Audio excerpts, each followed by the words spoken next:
Добро вечер во емисијата 360 степени на Алсат. Во ова издание објавуваме. Што ќе пиеш апчиња, јади едно ложице мед полболој. Бевме на гости кај Апиџе во Медената земја.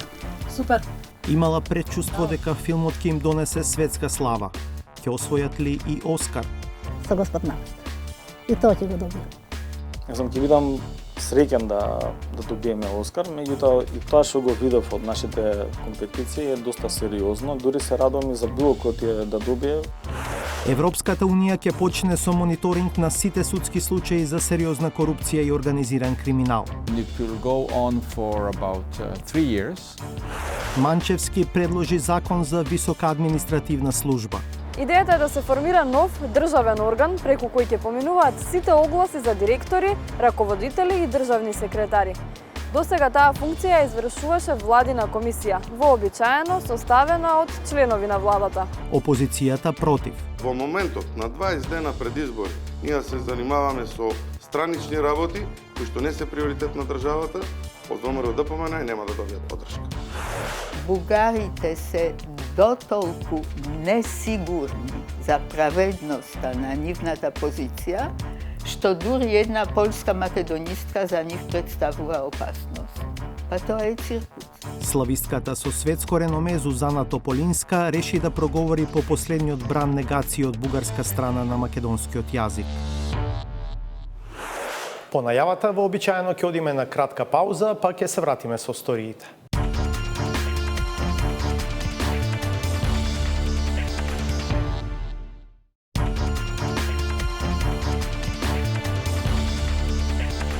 Европската унија ќе почне со мониторинг на сите судски случаи за сериозна корупција и организиран криминал во земјава. Најавата за овој нов инструмент е од пред 2 години, но сега почнува да се операционализира.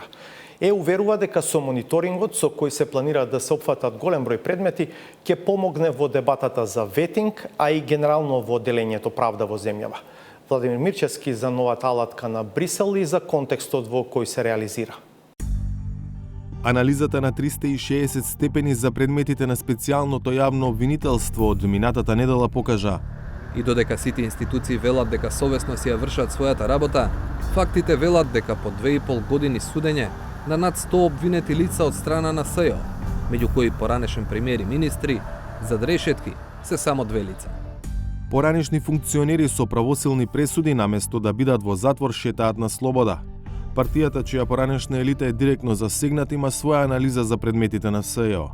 Оние кои што се во коалиција и договор со Зоран Заев, таму судијата заборава по 3 месеци да закаже рочиште, па почнува од почеток. Оние кои што не се во договор со Зоран Заев, се тераат маратонски рочишта како ова што го спомнавте од ТНТ од 12 часа, па утрената пак се закажува рочиште, немаат време луѓето да спијат, камоли да се спремаат. Војкот на зачестени одлагање на судски рочиште и застарување на кривични дела пред околу 1,5 месец тогашниот премиер порача. Владата ја повикува и Европската комисија веднаш да го стартува инструментот за мониторинг на судски случаи од висок профил. 2 недели подоцна амбасадорот на Европската унија потврди дека Брисел се подготвува да започне со мониторинг. One of the projects that is coming up next year is monitoring of the high-level corruption cases in the courts. Проверивме дали навистина е блиску стартот на европскиот мониторинг на експонираните судски случаи и дали тој може да ги подобри состојбите во судството и да го помогне исполнувањето на условите на патот на земјава кон Европската унија.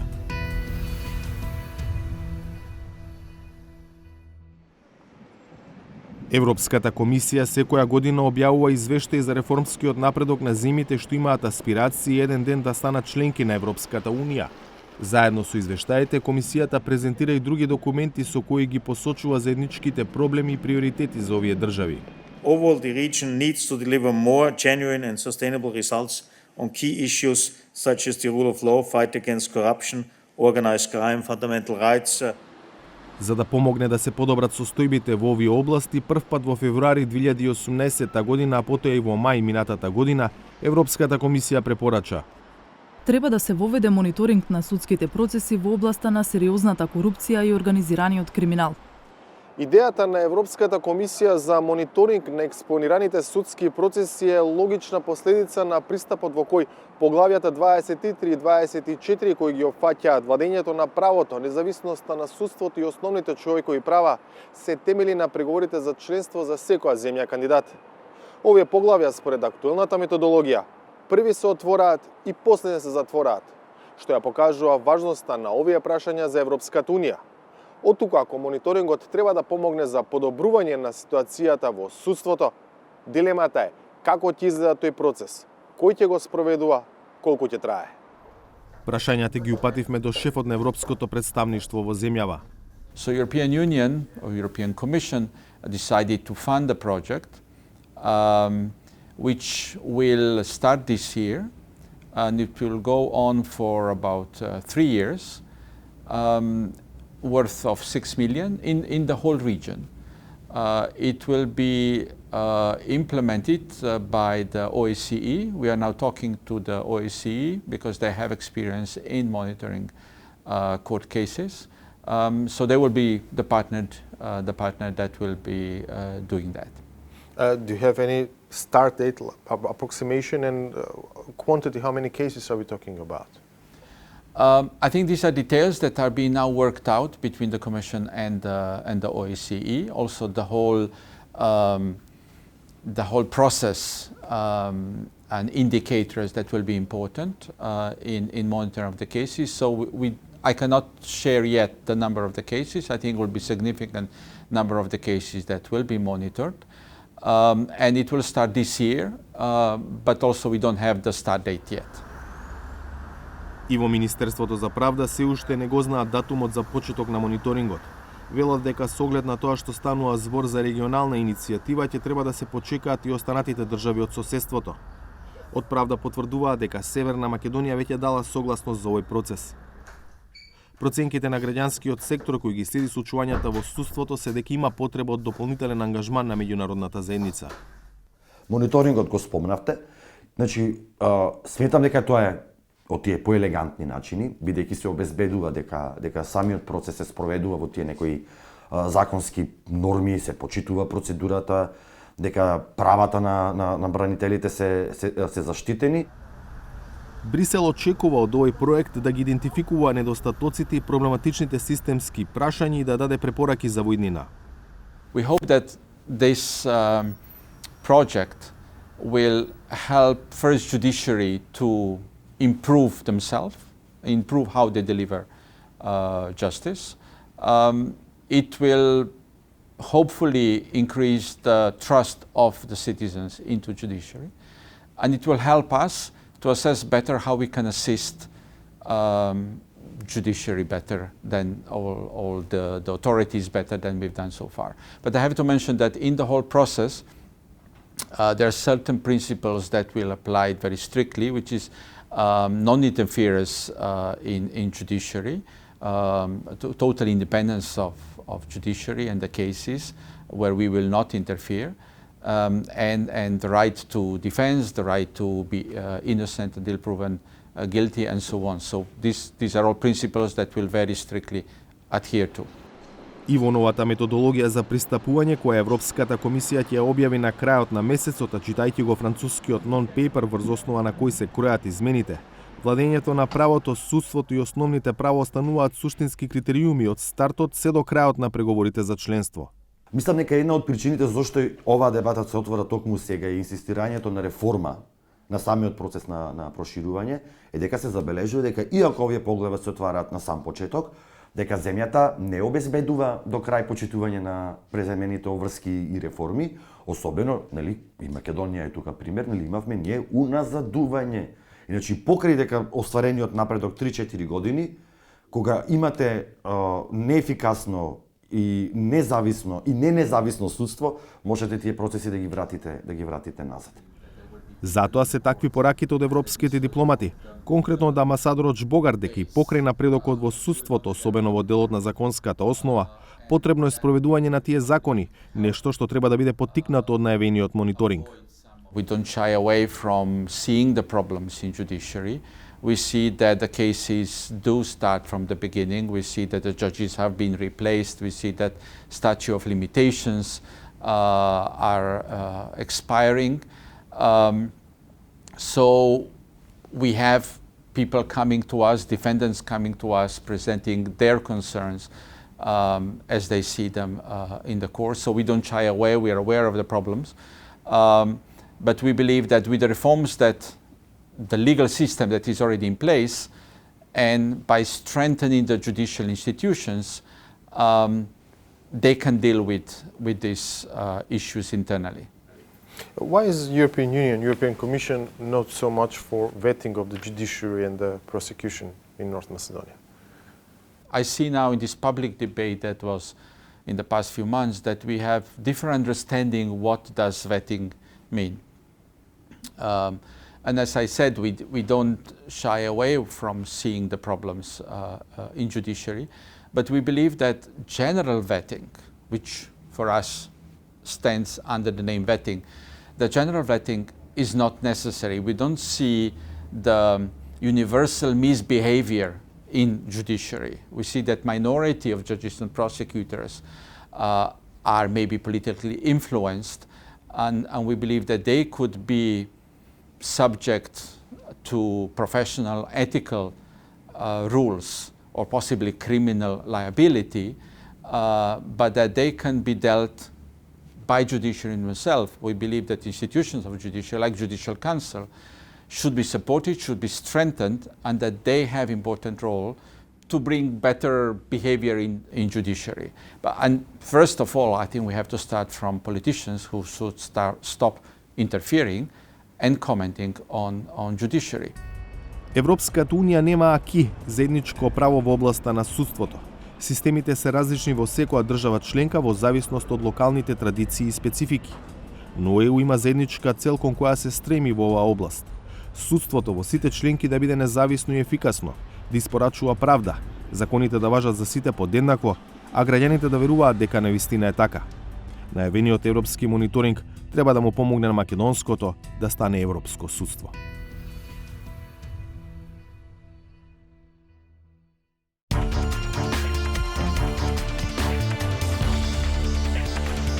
Филмот Медена земја е веќе дел од македонската историја, зашто на една рака се бројат делата од македонски автори кои биле номинирани за Оскар. По краткиот документарец на Столе Попов "Дае" во 1979 година и "Пред дождот" на Милчо Манчевски во 1995, Медена земја е третиот филм со македонско авторство, прв со 2 номинации, кој на доделувањето на Оскарите на 9 февруари влегува со надеж дека може да ја освои првата златна статуетка за земјава. Филмот е снимен во речиси недопредната дивина на Овчеполието, околу селото Бекирлија, оддалечено 18 километри од првиот асфалтен пат. По долго патување до Бекирлија стигна и наша екипа за да разговара со звездата на филмот Атидже и да ги слушне нејзините впечатоци за се што се случува и се случувало со Медена земја. Еве го записот на Славица Филиповска и Роберт Танев.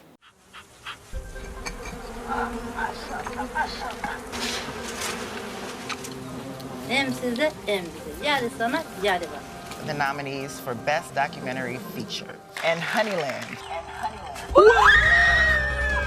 Best International Feature Film Award, and the nominees are Honeyland, North Macedonia. Не очекувавме 2 номинации, искрено. Ете се случи чудо, сам за наша среќа.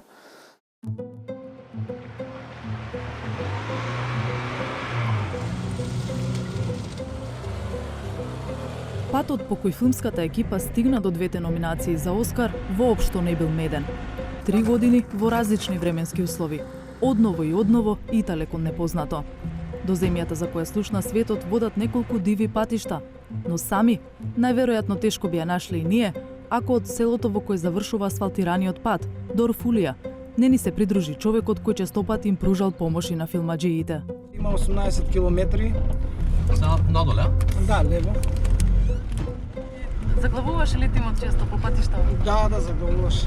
доста пати загубаше, бидејќи имаше и снег, секако и помагавме и ние и од целото така повикаа луѓе со поголем трактор колку и Раим Муратов е внук од брат на звездата Атидже и носи леп, единствената намирница за која тетка му пратила Абер дека и треба.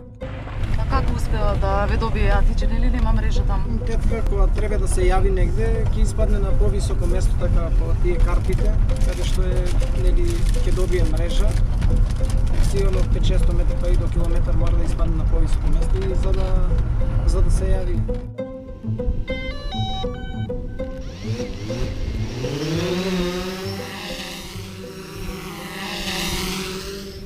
Ова е медената земја на Атидже, недопрената природа на овчеполието. Филмот е сниман во селото Бекирлие и околината, каде единствени жители и ден денес се актерите од документарецот Атидже и многодетното семејство. Добар ден. Добар ден. Јас сум Славица. Браво. Како сте? Добро, вие како добро сте? Супер, честитки за филмот. Фала многу. Стигнавме. Идвај. Да се не викате да ви. Еве тета. Тета нас се идам теме мисафир дел да. И здорово до тука стата. Видовте? Да. Ова ќе го спием малку.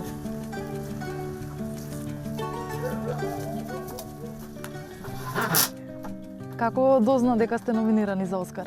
Случајно така пуштавме радио и слушнав дека за Оскара се спремал на надпревар се Стефанов и Котева беше. Спомнале и викам ова за медена земја беше. Атидже и тогаш и сега си го живее секојдневието. Затоа како, кога и колку ќе ја следат камерите, друг го берел гајлето. Таа и режисерот Љубомир Стефанов биле најрано будни. Најрано со Љубо ја и Љубо станувавме. Он спијат, викам, ајде, викам, командире му викаше, ајде, викам, ќе пиеме кафето, сега постанем, ќе ги станувам, ќе одеше, ќе го викаше, викне, Атидже, вика, тебе ќе ти слушат. Викам, ајде, викам, саатот сега треба да одиме по ред, да се снима. Свежи се сеќавањата на згодите и незгодите при снимањето. Прво кај рекат кога сум влезал, тој мај месец беше со кошарините, со тие, ама една ладна вода беше, нагоре поминавме, натака, ја поминавме на фекопад на камерата у водата, се врнавме натака. Тамара вика на Љубо, абе гледај, вика, да не се испушти надоле, да носи реката, вика, он си позол, не се ке ми носи реката ми. Ја викам, нема шанса да ми носи мене реката, ја тука израсна, викам. Ја викам, од дете сум поминал. Ова реката и они. Значи, од ден на ден, зимо, лето, више навикнав толку. Тешко мора да идеш напред. Една работа ако остаеш наполу па не бива. Зиме мируваат и пчелите и Атидже, но сцени од документарецот ве пресретнуваат насекаде. Тука навира и носталгијата. Сега малце тешко ни е дека се научивме со снимањето и многу разлика има кога не се они. Тога имаше зимо, лето, имаше возила, моабет си имаше. Тука имаше шатар ставена едната тамо, тука одјинат, тука си правивме. И првото кога почнавме филмот, првото не знаеше што ќе биде, почнавме со кошарета, после ја не знам, ми беше страм. Уше почнавме да напредуваме. И ќе одивме, после испаднавме од селото до што беше снимката од село, после по ридови отидовме. По пчелите, нели снимањето се. Атидже имала причувство дека тоа што го снимаат ќе има светска слава. Викам, ќе видите како ќе добиеме, викам, за сега скоро викам ќе добие. Она тука, они седеле на самиот телефонот беше тука ставена и она се јавиле од Америка еден главните за филмот, дека ќе се купи филмот. Они се работат англиски зборат, ја не разбирам. Ја викам, нешто добро е, викам, ова ќе биде. Бевте исто на многу фестивали, посетивте многу земји. Да. Која земја вака ви остави впечаток најголем? Она сите убави беа, ама прво дека отидов у Швајцарија, тоа ми беше како испаднав дека тој април, 3 април беше кога испаднав таму, мислам дека сите тагите од мене ми испаднале, толку, значи ме олесни нешто кога испаднав таму. Се зеленило, паркови видам, се народот друго е. И Америка беше, па рекламите кај што бевме, тие зградите гледам крај нема зградите тоа, парковите и таму многу беше интересно. Во низиниот крај нема струја, а со вода се снабдува од селската чешма. Како ти поминува времето, се стемнува брзо? Брзо, ама знаеш дека овие 2 месеци уште 15 дена ако помине, мислам ќе ме олесне. Највише зимата јас кога иде декември овај јановар, ептен тешко ми поминува. Не би биле во медена земја ако не го пробавме медот за кој зборуваат сите. Марифетот за справување со диви пчели, Атиџе го научила од родителите. Што ќе пиеш апчиња, јади една лажица мед, поубаво е. Многу вкусно. Супер. Браво. Добро да. Зошто е важно, Атиџе, половина од медот да се остава на пчелите, а другата половина само да се зема? Зошто ли? Ете, зима има, па и он сака да јаде. Тоа е најбитно. Значи да му оставиш па да има повеќе пчели. Он кога ќе има храна повеќе, утре кога ќе дојде пролет, повеќе ројаци ќе има. И он да опстане. Соседите научија дека така се одгледуваат пчели? Сега сите гледам така прават. Други години кој рано вадеше, кој покасно, сега оваа година септембар сите чекале. Како што правише јас и они се задоволни. Атиџе има тројца браќа, но врската да се грижи за родителите се до нивната смрт била неизина. Живее од социјална помош и продажба на мед, а единствен начин да ги посети роднините, да појде на пазар или на лекар, е да пешачи со часови низ дивината. Како што е прикажано во документарецот, така и денес. Тешко оди муаветот со соседите. Ако зборот, ако не.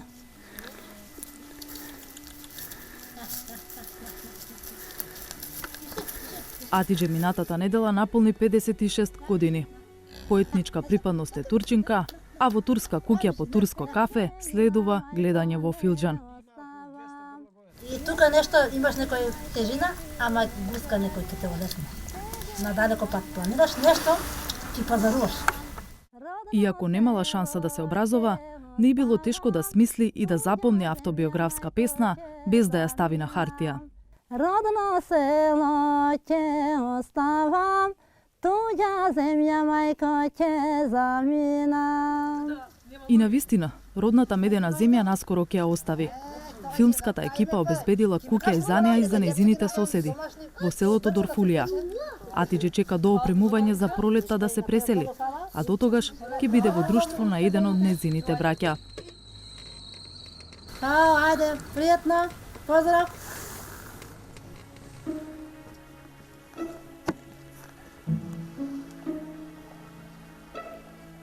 Соседите пак постојано се на релација Бекирлија Дорфулија и обратно, заради школување на децата. Во соседната куќа затекнавме само едно од децата, Музафер, кој не беше многу расположен за муабет. Има ли мед? Има за пробање таму пофа. А како филмаџиите ја открија медената земја? Случајно беше целата таа ситуација. Ни кажа колегите кои што се членови од Македонското еколошко друштво, кои што заедно работат со СДС, бидејќи не го знаевме тоа како регион Бекирлија, никој не ни слушнал за тоа место, ни кажа дека таму постои една стара турска фамилија кои што на таков начин одржуваат пчелни семејства и отидовме да запознаеме Атиџе. И тоа беше средба на прв поглед, онака буквално љубов на прв поглед. Приказната е доловена со околу 100 дена снимање, со 2 апарата. По 3 години на терен, уште една потрошиле на монтажа. Надвор од земјава, во Бејрут, е правена самотонската постпродукција. Првична финансиска поддршка добила Швајцарската агенција за развој и соработка, но парите стигнале откако документарецот веќе бил готов. Во Бекирлија се чувале залихи и на храна и на батерии. Сва среќа на целава приказна, можда и позитивно за нас, тоа што немавме струја и моравме некако да се прилагодуваме според тие услови, па снимавме со свеќа, со газина лампа, на амбиентално светло, бидејќи се прилагодуваш според тие услови и го направивме на тој начин што моравме. Мислам, лесно ни беше на некој начин, меѓутоа изборот е тој. Има сцени, например, хаосот со животните во дворот со на кравите. соседите, кај Атиџе, смртта на нејзината мајка. Да. Тоа се реални сцени? Тоа се 100% реални сцени.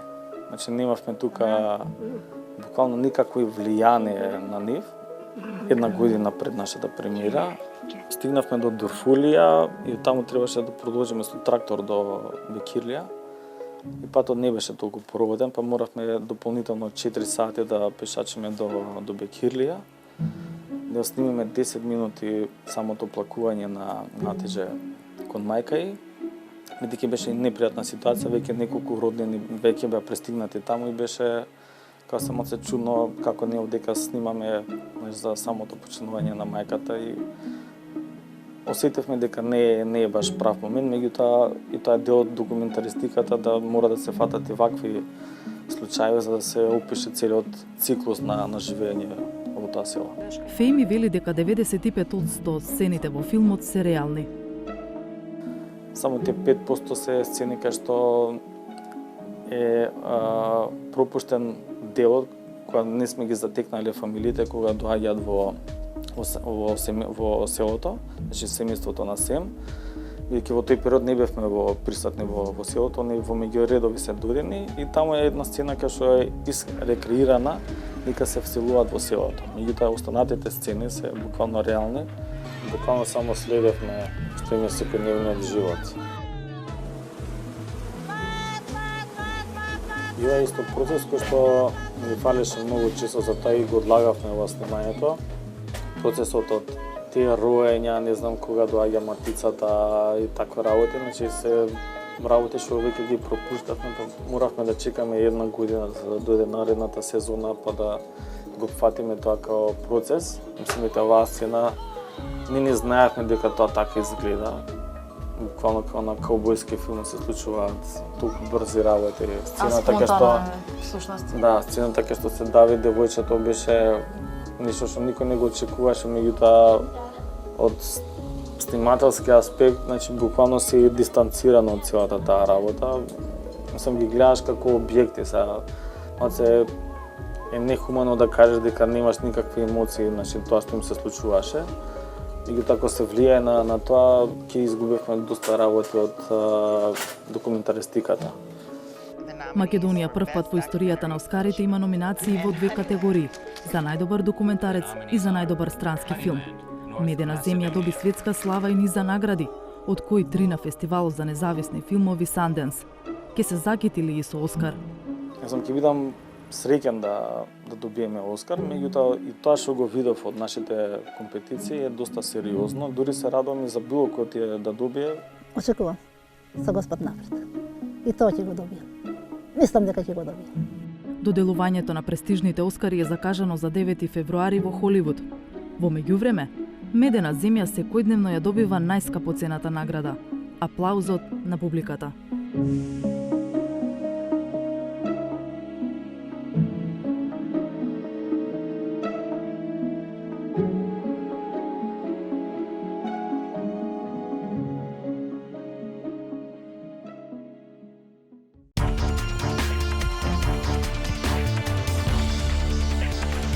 Директорите на многу јавни институции формално се бираат на конкурс, а де факто од партијата или партиите на власт. При тоа во многу случаи не се води сметка ни за основните критериуми на стручност и компетентност. Од СДСМ сакаат да го сменат тој принцип и во соработка со Сигма, заедничка иницијатива на ОЕЦД и ЕУ за унапредување на администрацијата, изготвија предлог закон за така наречена висока административна служба. Што предвидува законот кој е веќе во собраниска процедура и каков е ставот на опозицијата и на експертската јавност, од Галена Николовска-Ризвановиќ. Меѓу актуелната и предходната владеачка гарнитура можат да се најдат многу разлики, но има и многу сличности, како на пример декларативните заложби дека директорите и другите функционери ќе се избираат според професионални заслуги и кариера, а не според партиски стаж. Повеќе од 500 апликации пристигнале до владата за огласот преку кој треба да се пополнат 159 раководни места во државата. Ние сме задоволни од одзивот кој што е на огласот. Од вчера е предвидена и нова позиција за амбасадорско место во Отава во Канада. Апелираме оние кои што се чувствуваат способни и квалитетни во наредните 7 дена да искористат можност. Финишираат списоците со имињата кои ќе бидат новите директори на државните институции и предпријатија. Огласот е објавен јавно за сите граѓани на Република Македонија кои што ги исполнуваат условите. И може да се пријават сите. Владата го продолжи рокот на огласот за избор на 69 директори и 25 заменици. Рокот е продолжен поради големиот интерес на граѓаните и со цел да им се овозможат услови на сите заинтересирани да можат да се пријават со потребната документација. И актуелната и претходната владеачка гарнитура никогаш не соопштија кој се пријавил на тие конкурси. Јавноста ги дозна само избраните. За дел може да се каже дека биле професионалци во својата област, но и за нив и за сите останати визата до раководното столче беше партијата. Власта тврди дека сега има решение како да се смени тоа, но опозицијата е далеко од уверена дека предлогот ќе реши нешто.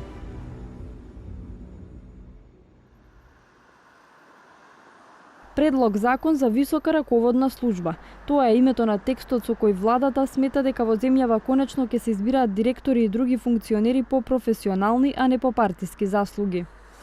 Поедноставено, идејата е да се формира нов државен орган преку кој ќе поминуваат сите огласи за директори, раководители и државни секретари.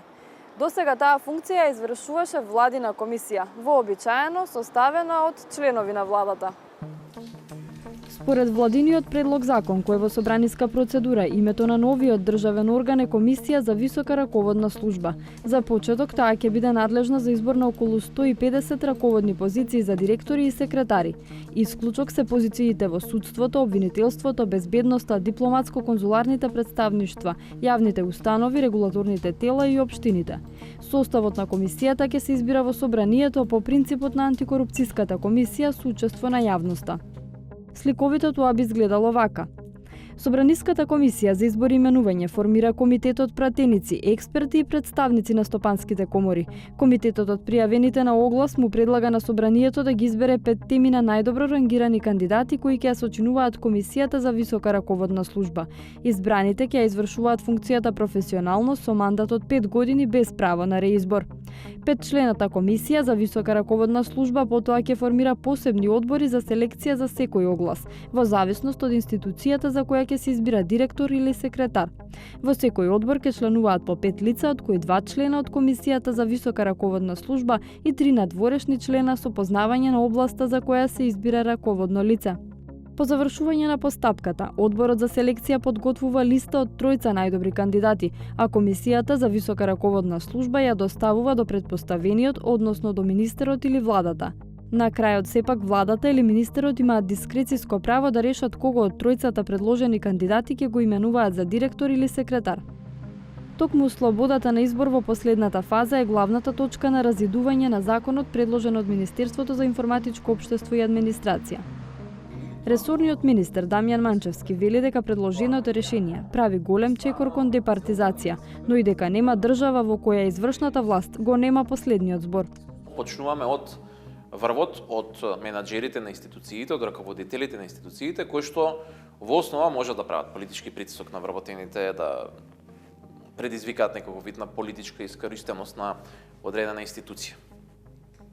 Апсолутно никаде во светот, ама никаде во светот, не постои влада, земја, систем по кој што владата, премиерот или министерот не врши на крајот на денот избор на раководното лице. За Манчевски ваквиот пристап е разбирлив, бидејќи политичките партии добиваат поддршка на избори со програма што им ја нудат на граѓаните. Не е логично, вели министерот, да се ангажираат директори кои би работеле спротивно на програмските определби кои победиле на избори. Да не се лажеме, овие органи на државна управа спроведуваат политики. Тие не се некои приватни компании кои што треба да работат за интересите само на собствената институција, да ги интересира што се случува околу нив во општеството, туку тие треба да спроведуваат политиката и програмата на одредена влада. Доколку одреден раководен кадар, доколку одреден менаџер на институција се чувствува дека не може да ги спроведува тие политики, се спротивставува на тие политики, сосема е легитимно самиот да се откаже, да каже дека не се согласува со одредени политики на таа владеачка гарнитура. Предлог законот го помина првиот филтер во собранието во Комисијата за политички систем, но без гласовите на опозицијата. За ВМРО ДПМН законот е целосно неприфатлив и го нема во ниту една европска држава. Собранието е првата фаза, комитет кој што ќе биде избран од собранието, па комисија која што е избрана од комитетот и на крај одбор за селекција избран од самата комисија. Фактички законодавната власт, односно собранието, ќе има можност директно да се меша во извршната власт. На прашањето дали тоа значи дека ВМРО ДПМН е задоволно од законското решение што е сега на сила, Мицевски одговори дека сега има поважни прашања. Можеби е потребна одредена реформа, сега конкретно не сум размислувал на таа тема, меѓутоа во моментот на 20 дена пред избори, во период кога техничка влада раководи со државата, со една цел, значи, организација и подготовка на фери демократски избори, ние се занимаваме со странични работи, кои што не се приоритет на државата, од ВМРО ДПМН и нема да добијат поддршка. Целата постапка што ја предвидува законот не наидува на одобрување и кај дел од експертската јавност. Универзитетскиот професор по административно право Борче Давидковски вели дека таа е пресложена, а на крај сепак политиката го има пресудниот збор. Со ова нити непотизмот, нити партизацијата нема да се надминат, бидејќи фактички пак се сведува дека волјата на раководителот, на министерот, да одбере еден од тројцата, тоа пак се сведува пак некој политички консензус или политичка волја ќе се изврши избор. Дополнителен аспект што според Давидковски предложениот закон го прави неспроведлив на терен е праксата на подолба на директорските позиции меѓу владините партнери.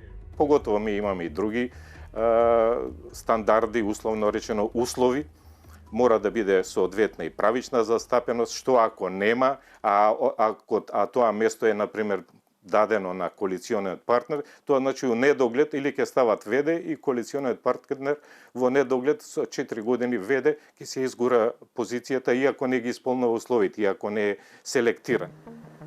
Со Давидковски не се согласуваат од Центарот за управување со промени, невладина организација која учествуваше во изработката на законското решение. Според Искра Белчева-Ристовска, по строгите критериуми при изборот ќе прекинат праксата на подолба на директорски места по партиски клуч.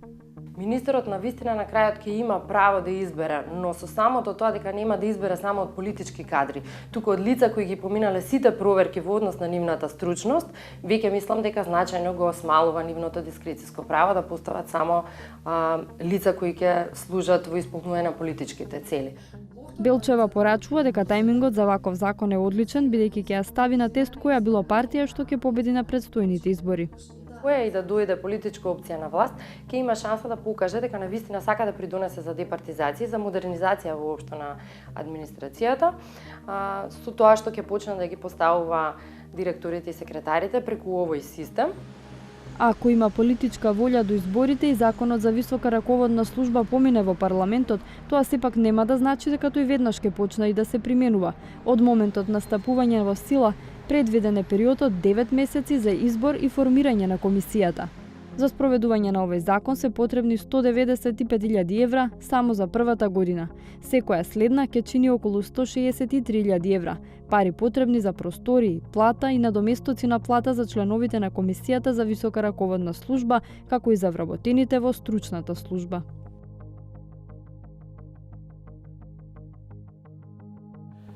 Последниот бран негации од бугарската лингвистика и политика на автохтоноста на македонската јазична норма ја испровоцира вообичаено повлечената славистка со светско реноме, Зузана Тополинска, јавно да сподели неколку своји искуства од контактите со бугарските колеги, за кои смета дека се соодветна илустрација за позадината на така наречениот спор. 89 годишната Тополинска е родена и едуцирана во Полска, а во 1983 година се сели во Македонија по долги години соработка со колегите Блаже Конески и Божидар Видоевски. Од 1996 година е редовен член на МАНУ. Академик Зузана Тополинска, жива легенда на светската славистика, ви благодарам што прифативте да зборувате за 360 степени во атмосфера на, јас би рекол, обновени негаторски тези кои што доаѓаат од Бугарија за македонскиот јазик. Академик Виктор Фридман неодамна рече ништо ново и неочекувано. Што би рекле вие? Па и јас би се согласила со Виктор. Мене лично многу пати директно некако ми искомпликува живот, односот на бугарите кон фактот дека јас се занимавам со македонистика и истражувам македонски јазик. И од тука ми дојдоја некои асоциации како изгледале тие бугарски интервенции од самиот почеток, од кога почнав да се занимавам со македонистиката. И во врска со тоа, радо би ви испричала некои покарактеристични случаи. Да, би сакале да ги слушнаме. Така, например, веќе на првата конференција, кога бев во Софија, тоа беше и мој прв престој, прво доаѓање во Бугарија, организаторите на конференцијата, сериозни некои ликови во бугарската лингвистика и наука воопшто, ме издвоија од мојата полска делегација и свечено ме поканија на ручек. Која година е тоа? Па сето тоа за што ќе кажувам, тоа се 60 и 70 години на минатиот век. Тешко ми е сега да ви кажам точно. Значи се најдовме во еден од убавите софијски ресторани. На почетокот разговорот си беше банален, времето, први впечатоци од Софија. Меѓутоа, потоа дојде до декларација од еден од тие господа, кои сите ми беа непознати, ни лично, ни по презимиња, дека за нив е катастрофа, цитирам, катастрофа што јас се занимавам со македонскиот јазик. И се разбира, од тој момент атмосферата веќе не беше баш пријатна. Некако допливавме до крај. Јас реагирав само дека не ми е апсолутно разбирливо кој е подтекст на таа нивна декларација, дека мене македонски ме фасцинира по својата структура, дека многу учам од моите македонски колеги и немам намера таа линија на моите истражувања да ја прекинам. Значи, тоа би била отприлика првата случка. Втората сцена е пак во Софија, ама овој пат тоа е една работна конференција и кај што работиме во простории на университетот, тоа што се случи е еден момент карактеристичен. Меѓутоа, јас од почеток на оној престој сфатив дека бугарските колеги, тогаш уште не би знаела да кажам дали по наредба или по инстинкт, апсолутно бегале сите комплет од било какви индивидуални, приватни контакти со мене. Меѓутоа, не беше тоа баш многу тешко, јас имам добри контакти во тие меѓународни комисии. И сега еден ден седам во амфитеатрот, во долните редови, и одеднаш одгоре од галерија на колена ми пада пликот. Во пликот е писмо од еден бугарин колега со кого се запознав порано во Чешка. И во писмото стои молба. Јас, ако имам некои мои сепарати, да ми ги оставам во таа и таа сала над парапетот на тоа и тоа прозорче и ако сум заинтересирана, тој радо на исто место ќе ми ги остави своите сепарати. Значи, не ми требаше друг доказ дека ним им беше забрането да имат контакти со мене. И така дотраавме до крај на конференцијата. Јас сепаратите собрав, и тоа не само негови, ама и од некои други бугарски колеги, кои или сакале да ми се пофалат, или сакале да покажат дека се на негов став, дека не е казниво човек да има контакт со мене. Сега, третата случка... Вие вашите сепарати му ги оставивте? Да, апсолутно. Што да не, тоа не е тајна што пишувам јас. И третата случка би рекла најпонижувачка за бугарската страна. Имено лето е и јас со мајка ми летувам во едно одмаралиште на нашата Полска академија. Тоа номен се викаше Мондралин, едно 30 километри од Варшава. И таму, во тој Мондралин, со такси ми доаѓа господин ректор на Софийскиот универзитет.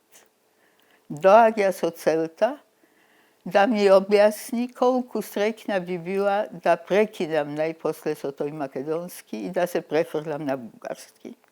Па би можела цело лето секоја година со мајка ми бесплатно да седам во Бугарија, на море, во планини, кај што би сакала.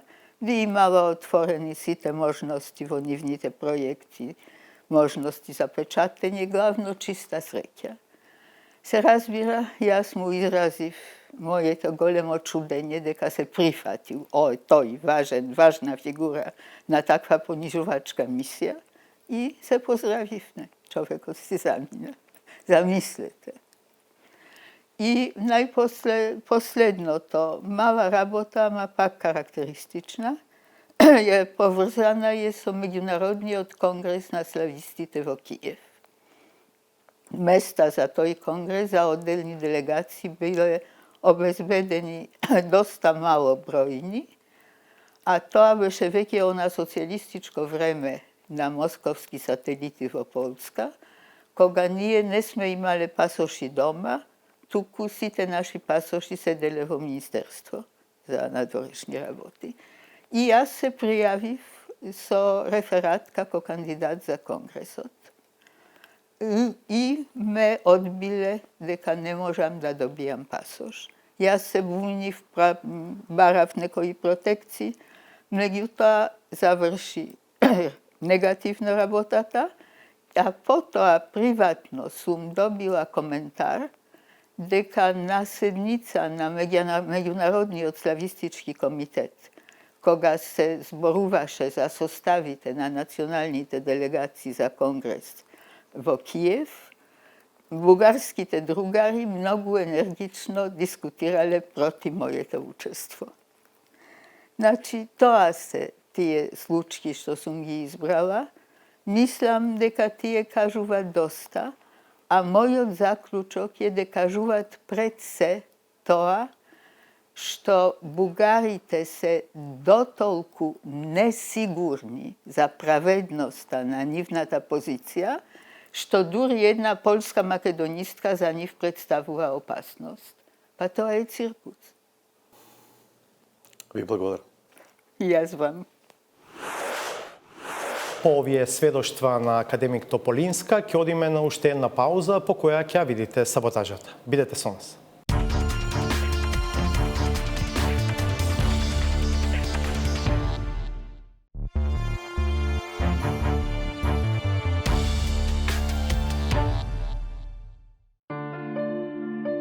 Опозицијата, веројатно и јавноста, сериозно го забележува отсуството на македонскиот Борис Кидрич. Без него, без творецот на економскиот развој, без неговите долгорочни планови за индустриско самоуправување и на политички план, тешко се снаоѓа неговиот ментор.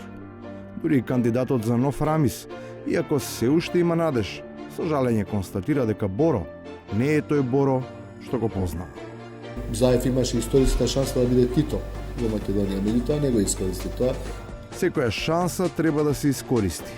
Ако Заев беше маршал, тогаш како врховен, се разбира и како командант на воздухопловните единици, сигурно ќе му пружеше таква можност на човекот кој тоа потајно го посакувал. А реално, не се снаоѓа таму каде што е сега и ако мисли, дека го допира небото. Ако не би бил политичар, што би бил? Пилот.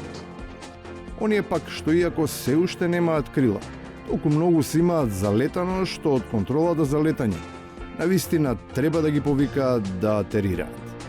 Со своето однесување наместо да навестуваат обнова, тие на големо подсетуваат на преродбеничките 100 чекори, ама овој пат враќајќи се наназад во нивната најрудиментирана форма, со типично газење врз законите. Тука ли се? Вие сте? Галевски. Галевски? Работите ли во подрачник? Да, со лепник во земјоделие во помош. Така? Да. Вие? Јас сум Иначе како е се запознавам. Да, добро. Кај ви е началникот? Тука е. Дај да го видам. Се работи? Плачат земјоделци или нешто? Зашто? Па викаат некако односот подрашава од високо, од голем. Вака, снимањето јас го нарачав, тој ми е човек со мене. Ова се службени простори, јас сум дополнителен заменик министар, сакам да ја видам. Другите на работа се сите? Да, на работа сме се. Доколку сте денес? Неадекватниот инспекциско-драматуршки видеонадзор, сите примеси на филм, од кој суштински зрачи психолошко-политички притисок, изоставно го отвара прашањето на демек-катадневната битка за остварување на заложбите, кои се очигледно само естрадна форма. Такви се и оние за јазикот, кој постојано е во устата и се користи да се нагласи потребата за негова нега, а токму најодговорните јавно ја декласираат неговата посебност. Законот за македонски јазик е исто така апсолутно актуелен деновиве, особено заради тоа што некако како стратешки да се прави обид, можеби не на истиот театрален начин се разбира, но да се протурка на брзина, без соодветна голема дебата, јавна расправа каква што захтева практично. Да боме, а што се бара, а не захтева многу е малку поретко сито, из кој ќе се истреби северниот кукол кој ни ја разјадува чистотата, за која барем во јавната сфера постои и законска обврска. Освен тоа, неопходно е со сиот респект кон виртуозот, иако во отсуство на принципиелна хипокритичка нота која фалеше во миговите на неразумно компонирање на ресурсите. Тоа и да бидат столбовите на кои ќе се крепи и минатото и сегашноста, но и иднината. Дека нашите политичари или квази политичари, или они што мислат дека се политичари вистински, или оние кои што се влијателни луѓе кои што покажуваат дека искрено сакаат културата и уметноста, треба да сватат еднаш за секогаш дека на културата и на образованието не смее да се штеди. И на крајот, за уште еден од белезите, за она што покрај музиката умее да запали. Со Валчи кажи дека ќе влезем во прва лига, тоа врдиш. Оди кажи, ајде председател на клубот, што од како значи? Тоа збора. Да го направи успех и да влезе во прва лига. Тоа прва лига, мајаните го. Прва лига. Ама мора да се спомне, ако пред мене бе бива, даре. Тоа да не снима. А? Реалноста не мора ни да биде снимена од тие добро позната. Никогаш нема да има прва лига, кога сите и понатаму се борат единствено за опстанок. Гледавте 360 степени. Сите овие содржини што имавте можност да ги видите во емисијата се достапни и на веб страницата 360stepeni.mk. Таму ќе прочитате и многу нови дневни информации. Се разбира, сето тоа е достапно и на нашите акаунти на социјалните мрежи. Благодарам што бевте со нас. Се гледаме повторно в петок од 22, а во продолжение на Алсат погледнете ги вестите.